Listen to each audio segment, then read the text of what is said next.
Hey everyone, and welcome to another video. And this video is going to be about the platform OnlyFans.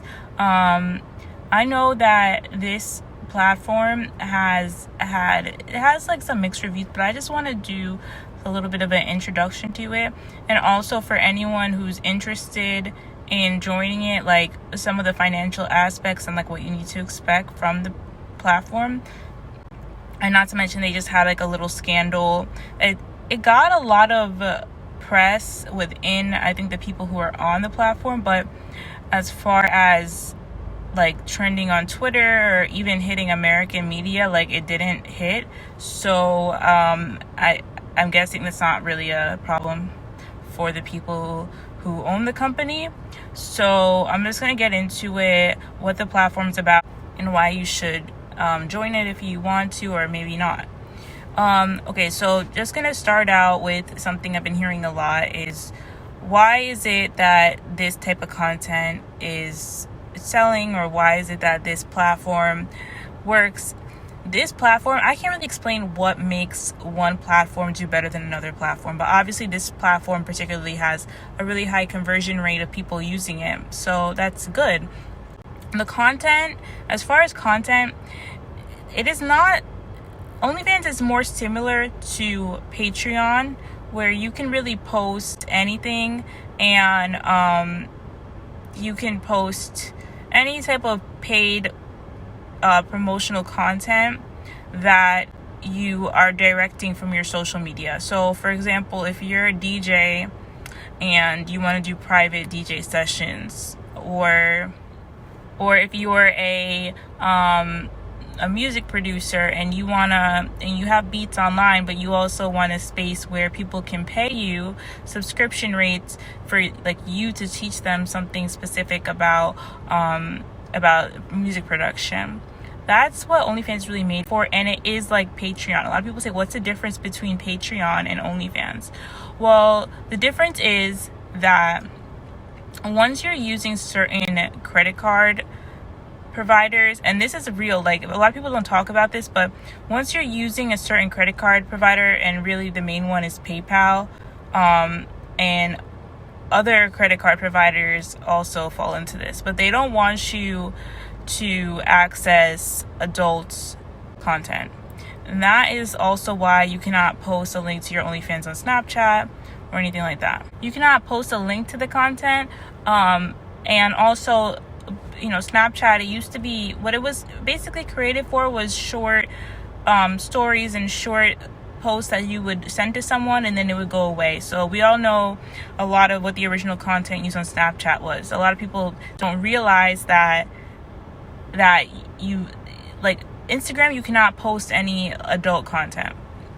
Snapchat, you used to be able to, now you really can't. And a lot of this really just comes down to what the people want who own the companies, and not only what the people want who own the companies, but really it comes down to the credit card companies and what they allow. And because adult is considered high risk as a transaction, it's hard to have a company that does adult content. You have to use a very specific payment processor, which usually costs more than other payment processors. So what OnlyFans has done is created a platform where you can choose whether you want to have adult content or whether you don't want to, and then they put in whatever payment processor applies to you. Why they became so popular is because they have a lower rate than every other site. Every other site charges models 40%, and OnlyFans charges 20%. I shouldn't say every site charges 40%, but usually it's a little bit higher. Usually it's 35 or 40% on the other like cam sites. And I think that that's why adult models really started using it a lot. Anyone can use it, but something like adult models cannot really use Patreon. They can't use a lot of other sites. They can't. Premium Snapchat is not a thing anymore. So basically, you're going to have to use that site because they accept the payments for that type of content, and a lot of sites won't, and they'll kick you off and they'll ban you. So that is why that site is used, and I think that everyone should be able to use it. I know that now a lot of more performers, especially now that you can't really tour, you can't do clubs, a lot of performers are using it, and they don't want to use it for adult content. They just want to use it for normal content. And to me, I think that's basically what it was made for, so it's fine.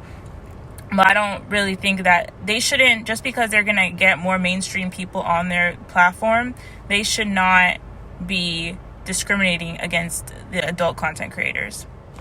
And I think that the site is more high traffic probably because of the type of creators that are mostly on there. And I think that, you know, for other people, maybe they should just use a regular Patreon, but they don't have to. They can also use that site, and that has higher conversion rates, and that it honestly just makes more money. And I know people who transferred from Patreon to OnlyFans, and they made more money on OnlyFans. So that's just what it is with them. I don't really know why. It's just like, why did, you know, people stop using MySpace and start using Facebook? Who knows? But it took off and it worked, and that's what it is. When I first heard about it, I wanted to use it just for, like, you know, blogs and stuff that I thought that was beneficial for my following on Instagram at Women's Work, and I thought that that will be a good platform. But then when I realized that Instagram was actually kind of not promoting it, and they didn't really want you to link it in your bio and your page, and because of the content that was mostly on there, I was like, well, no, I'm not gonna do that. And I figured maybe I'll just make a regular Patreon, but then I decided, like, no, whatever. Then I just put my book on another platform, and you can buy my book there. I link it below. I think that my choice was the choice of a lot of people, just because the platform, I know that it can be used for more than adult content, but a lot of people don't realize that. And even if you're edging on that adult content spectrum, there's a large spectrum. You don't have to do intense videos. You can literally just post lingerie outfits and interact with your fan base. Like, a lot of the site is about interaction, and that's one place where you're really going to make a lot of money, is off your messages, off your interactions, off of tips. So you want to get the best customers possible, and hopefully you know, you get a lot of subscribers, but you also have good subscribers who will tip along with the initial subscription rate. I think that the main key that works with this website is a subscription model.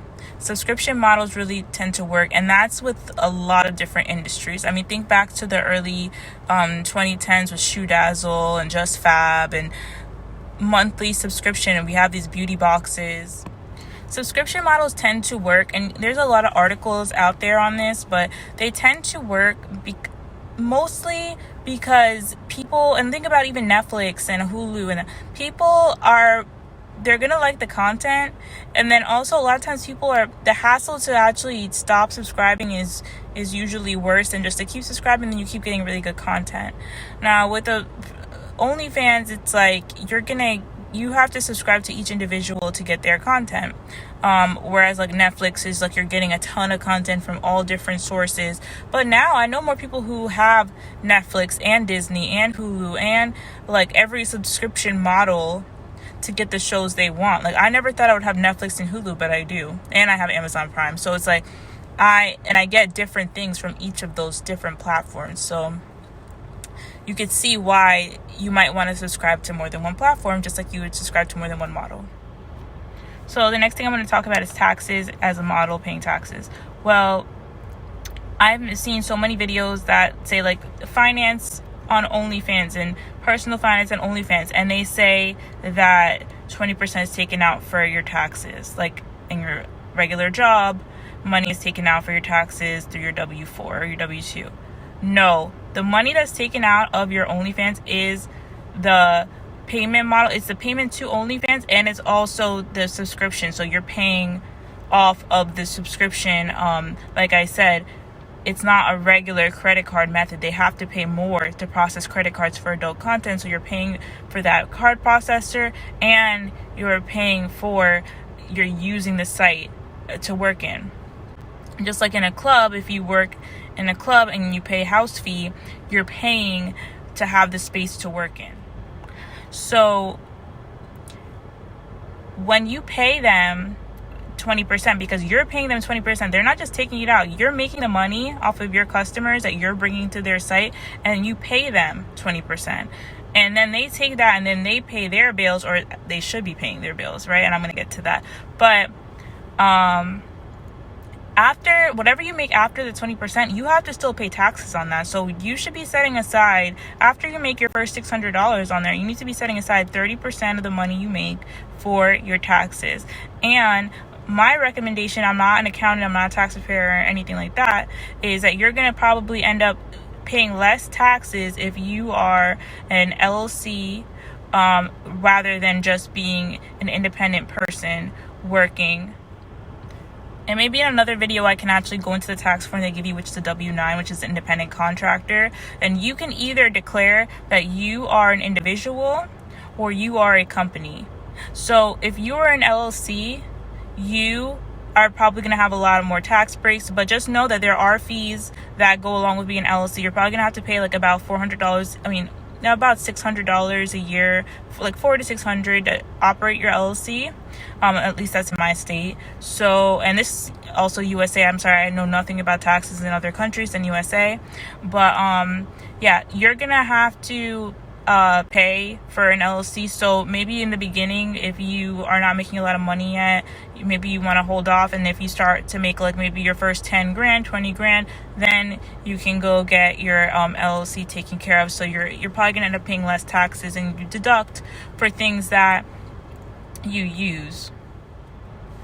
You're going to deduct for the things that you use for your OnlyFans. So if you're buying outfits, you're buying different like wigs, stuff that you're only using for your OnlyFans, or you're only doing because you have OnlyFans. Not necessarily like this hair, say I wear this hair all the time, but if I have another blonde wig or short pink wig and I decide to like wear that only on my OnlyFans and I never wear that outside, that's probably something that's more deductible. So just think like that. I'm not a tax preparer. Maybe I will be one day, and if I become one, I'll let you guys know. But let's think about that.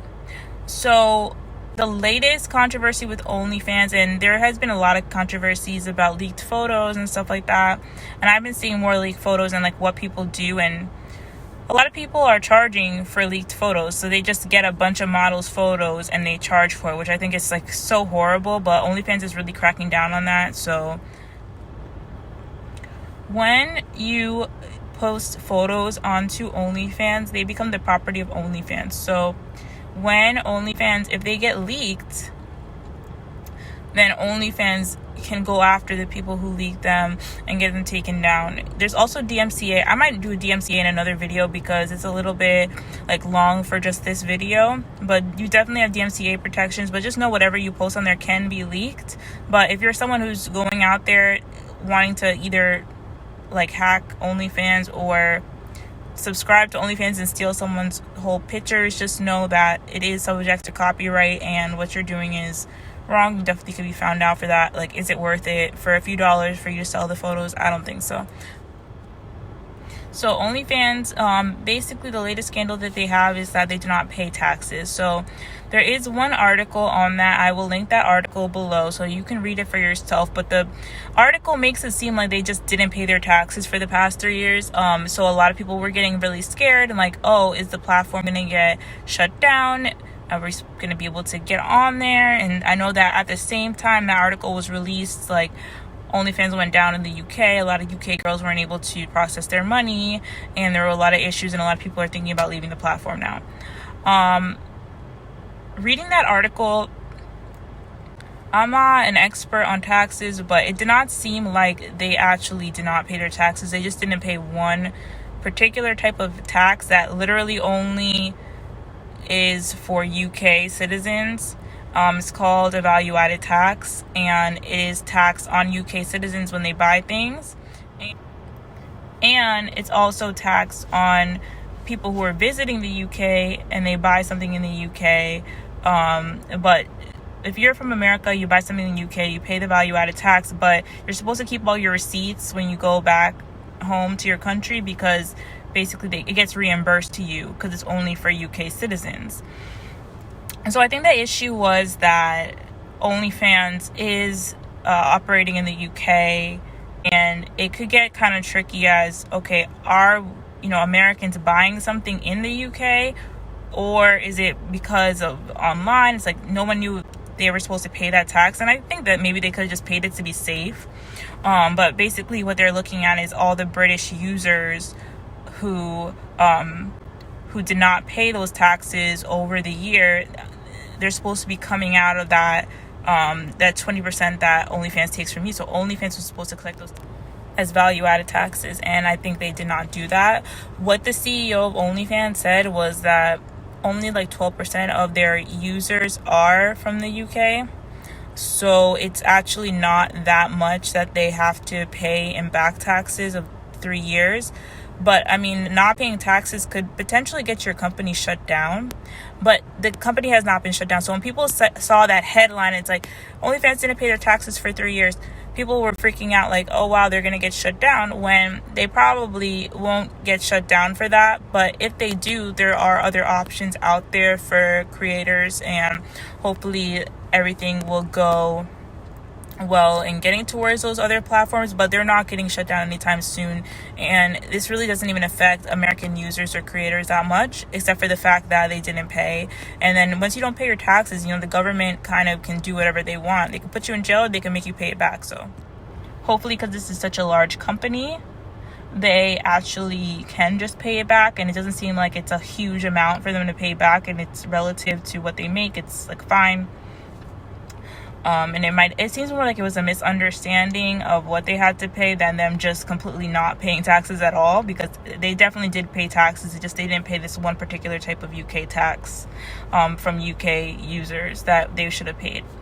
But for me, you always want to be safe, and especially with the type of content and what they're known for, it might be easier for them to get shut down. I know in America there has been huge press to shut companies like this down, but the fact that they have paywalls, the fact that it's not only for that type of content, the fact that you can't even search the website, there's nothing for free on the website. You literally have to pay, and you have to prove that you're an adult to be on there, and not like some other sites. So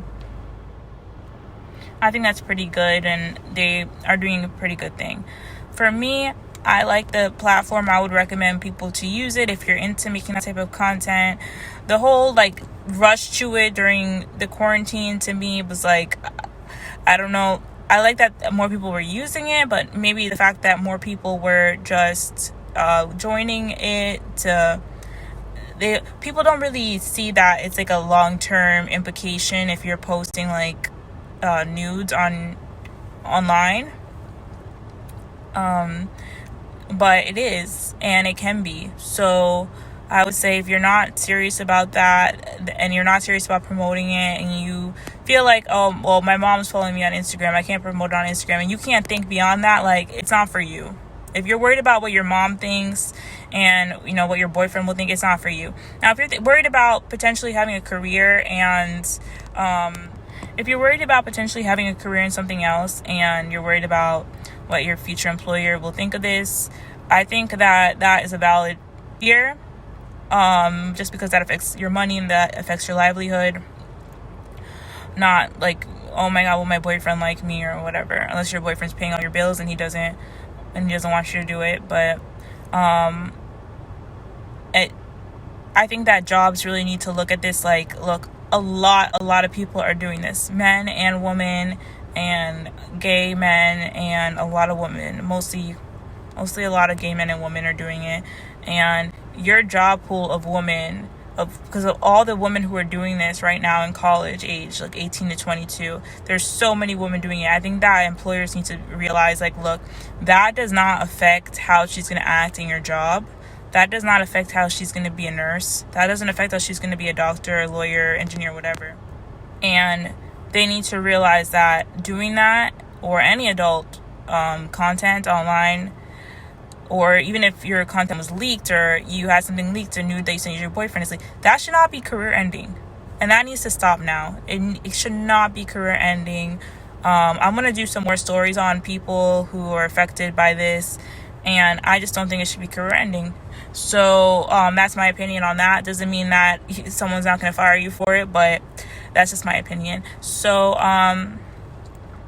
that is my whole video and my intro to OnlyFans and some of the implications and what you can expect being on the platform. I'm going to do some more videos on this later on, so you guys keep watching my channel. It's so much easier for me to do car vlogs like this. I don't know if any of you guys like this or don't, but like, let me know if you like it or if you prefer setup, because it's easier for me to do this. But again, thank you guys for watching my channel, and I hope to see you guys in the next video. Bye.